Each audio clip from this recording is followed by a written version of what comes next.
Wearable technologies are going to transform healthcare in coming years. They will provide a personalised solution for people living with long-term health conditions such as obesity, diabetes and depression. But who will develop this technology?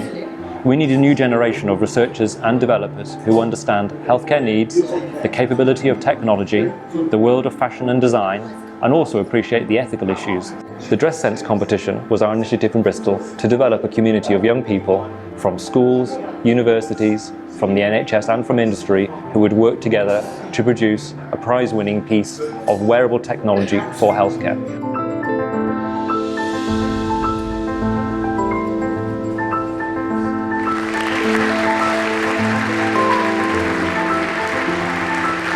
I also ask Professor Eric Thomas and Professor Bristol to join us. And Your Excellency, President Tony Tan, please could you join us?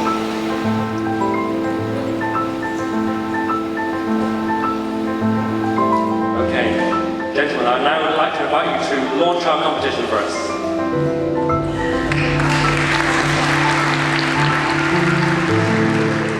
I love when you do it and it's like all swell that you programmed it, and then you actually do it and you're like, I really like being able to work with a group of people who could actually get it done, because I sometimes have ideas but there's no way I can do it, especially because I'm quite young and I can't like start a business or anything. So it's really nice to have an opportunity where something that we've worked on and ideas have come through actually be produced and maybe finalised. Competition opens up so many horizons for the students themselves, and also because it's actually something that's happening in society at the moment. It's actually valid, and the girls get a chance to actually be part of something which is kind of innovative. It's really good to see the students integrating with other students from the university and from people from industry. It's something they don't get to do within school. What does S mean? Well, that one just says S. So. I wanted to do Dress Sense because it's the first opportunity I've had to do a proper interdisciplinary project at the university.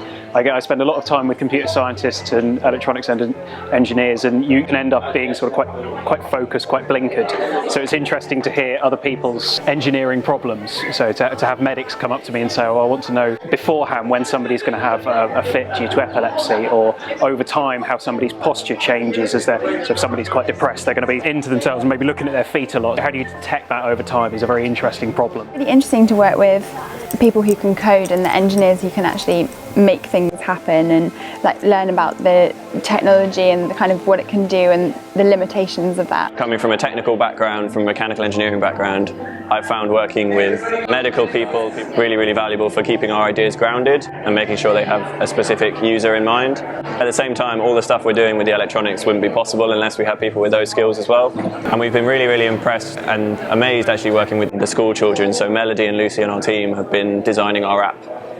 So working in HTML and writing JavaScript and implementing the app.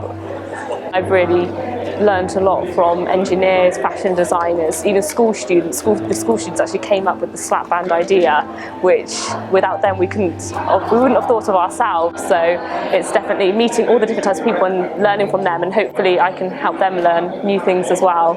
So very much a multi-disciplinary team, which I enjoy.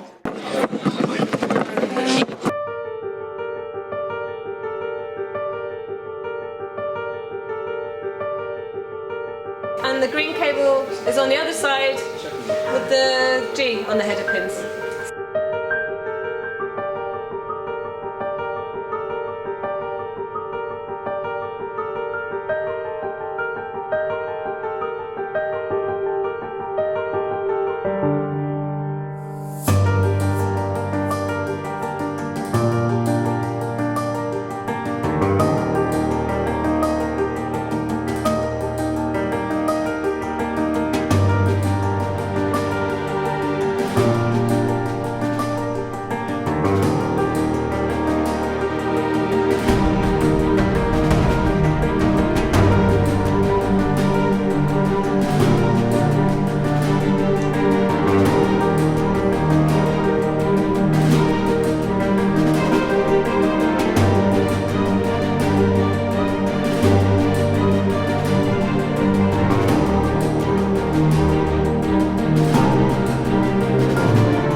It's for people aged about 15 to 30 who are quite savvy with technology, who suffer from depression.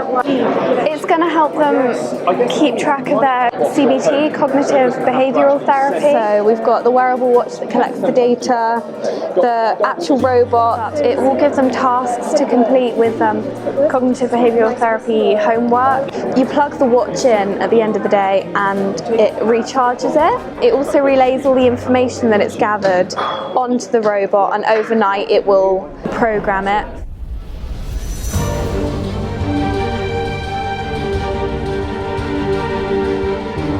This is a wonderful example of people using technology, science for the benefit of people's lives. Thank you, Ian.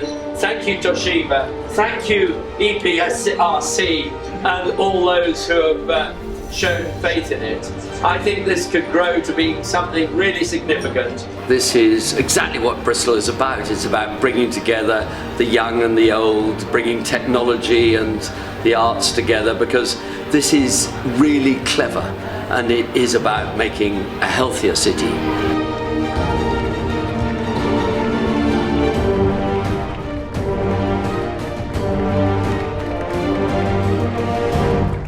How does it feel to be the winners of Dresden? Surprising and amazing. I wasn't expecting it at all. It's very exciting. It's a real honour.